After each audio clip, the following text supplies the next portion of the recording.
2%. 2%. 2%. The 2% inflation target is key to the Fed's vision for stable prices in the U.S. economy, as well as the rest of the world. 2% Bank of England Inflation target.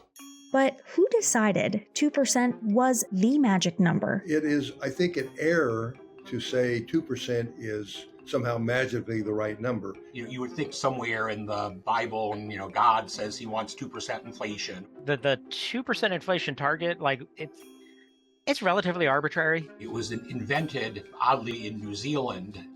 25, 30 other central banks adopted the New Zealand approach, so we led the way in inflation targeting. I mean, there's a bit of a mafia amongst central bankers. Once you're in the family, you're in the family sort of things. And they all get together, sit around conference tables. Turns out the 2% inflation target didn't exactly start that way. It's sort of a historical accident. Somehow it just became 2%.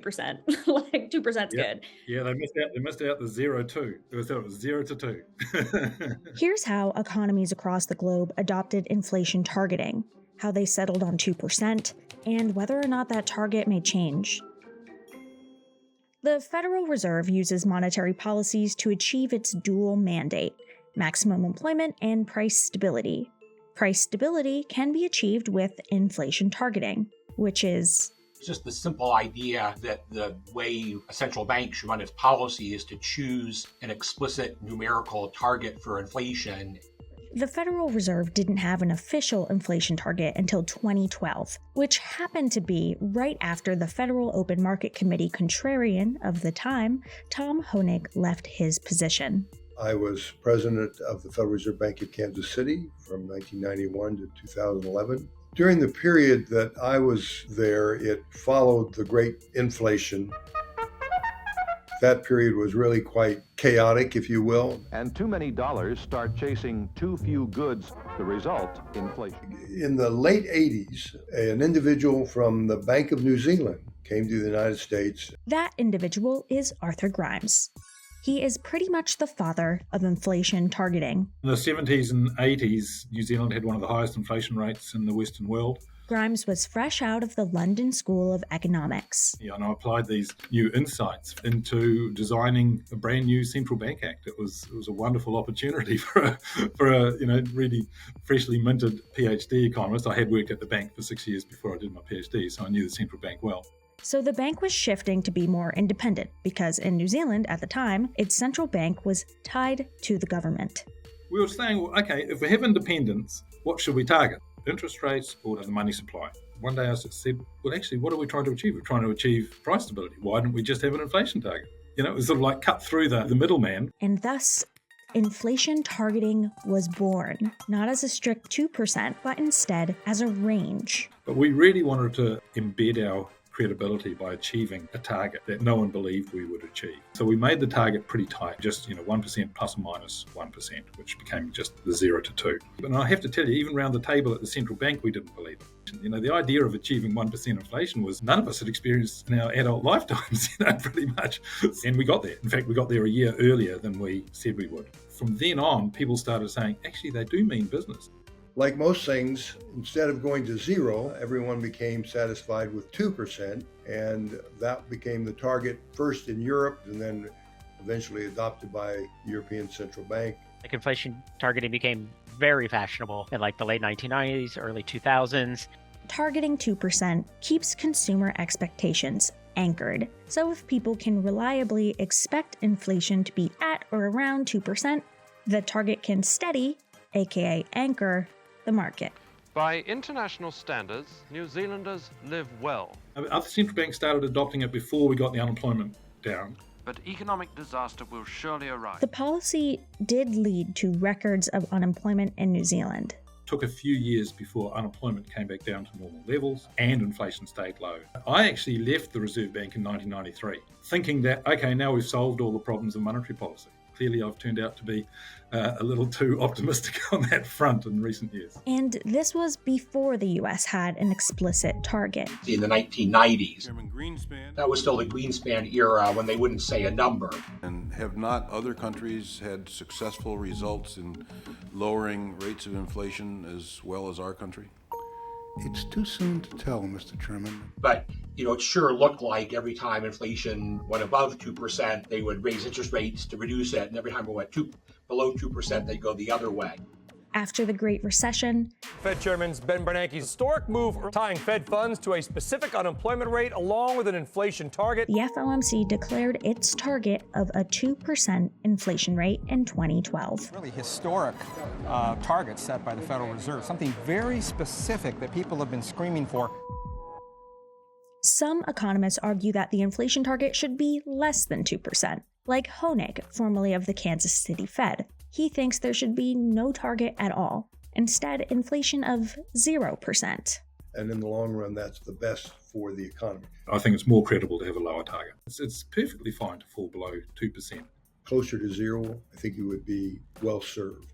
If you go back into the literature, Milton Friedman was actually arguing for an inflation rate of about -2 or -3% as being the optimal inflation rate. But I think that's probably a bit too severe. But roughly, or 1% deflation is not problematic in my view, because it's just reflecting the reality that a lot of prices are falling. That people are afraid of deflation. The fact of the matter is, people become afraid of deflation because of the Great Depression. It's become almost stereotyped. They don't understand that it wasn't modest deflation. It was very serious deflation. As deflation, it is just as dangerous as inflation. Deflation is when there is sustained downward movement of prices for goods and services. So, for example, it would make it harder for companies and households to pay debts off.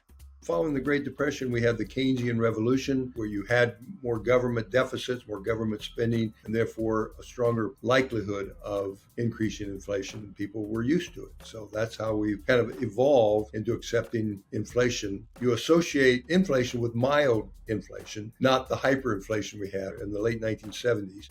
Economists that argue for 2% or lower targets often point to how aiming for anything higher may lead to higher and higher inflation. What are you going to get when you get to 3%? What's it going to do to asset values? Or if they're prepared to tolerate 4, they'll be prepared to tolerate 7 or whatever. And inflation expectations rapidly become destabilized with a higher target. When you start inflating, you actually invite asset bubbles, and that is a very dangerous road for any country to take, especially a country that is the world's reserve currency.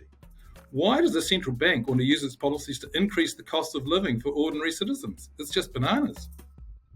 But there's no evidence that 3 or 4% inflation, does substantial damage relative to 2% inflation. In 2017, some economists wrote a letter to the FOMC making the case for a higher target.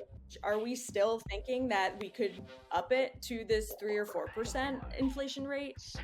Signed that letter back in 2017. And so our thought process was we should enter the next recession where we might have to push interest rates all the way back to zero again with a higher rate of inflation. Economist Lawrence Ball was also one of those signatures on the letter. The double-digit inflation of the 1970s, Paul Volcker and the Federal Reserve conquered inflation. What people forget is that after the Volcker disinflation, inflation leveled off at about 4% in the late 1980s.